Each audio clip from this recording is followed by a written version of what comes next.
અમરેલી લોકસભાની ચૂંટણીમાં કોંગ્રેસ દ્વારા કરાતા પ્રચારનો વિરોધ થયો છે। અમરેલીના જયસિંહપુરા વિસ્તારના શિવાજી ચોકમાં વિરોધ કરવામાં આવ્યો છે। કોંગ્રેસ દ્વારા મહેનતાણું આપી પેમ્પલેટ વિતરણ કરવાનો વિરોધ થયો છે। કોંગ્રેસના પેમ્પલેટ વિતરણ કરતી મહિલાઓને મહેનતાણું અપાયું છે। મહેનતાણું લઈ પત્રિકા વિતરણ કરતી હોવાનો સ્વીકાર કર્યો છે। જેનીબેન ઠુમર કે વિજી ઠુમરને ઓળખતા નથી તેવો વિડીયો વાયરલ થયો છે। કોંગ્રેસ પત્રિકા વિતરણ કરતી મહિલાનું નિવેદન મોબાઈલ કેમેરામાં કેદ થયું। ભાજપ દ્વારા પ્રચારમાં અવરોધ ઊભું કરતા હોવાનો કોંગ્રેસે આક્ષેપ કર્યો છે। કોંગ્રેસ અને ભાજપના કાર્યકર્તાઓ હવે આમને સામને આવ્યા છે। લોકસભાની ચૂંટણીમાં કોંગ્રેસે ભાજપ કાર્યકરો વચ્ચે માથાકૂટ થઈ। ભાજપ કોંગ્રેસના કાર્યકર્તાઓ વચ્ચે જીબાજોડી થઈ છે।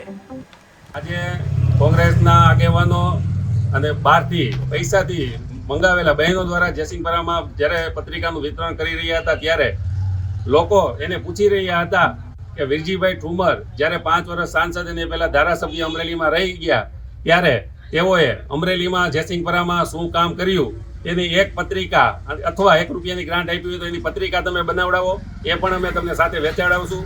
એ સિવાય જ્યારે વિરજીભાઈ કિસાન વિકાસ ટ્રસ્ટના નામે જયસિંહપુરાના ખેડૂતોના સાતીડાના પૈસા લઈને અને જયસિંહપુરાના ખેડૂતોને એક પણ હાથી કંઈ આપ્યું નથી।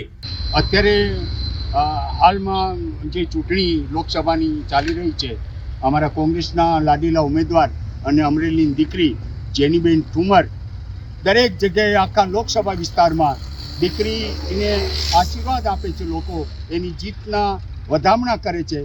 ત્યારે અમે શિવાજી ચોકમાં જે કોંગ્રેસના વખતમાં રચિત થયેલો ત્યાં ઊભા છે।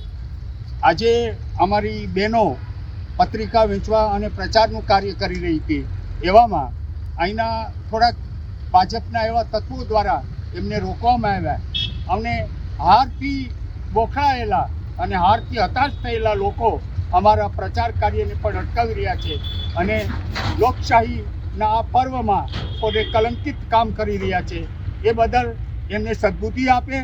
અમે સૌ પણ અમે કહીએ છીએ કે ભાજપના મિત્રો જ્યાં પણ પ્રચાર કરવા જાય, કોંગ્રેસના કોઈ પણ આગેવાનો કે કાર્યકરો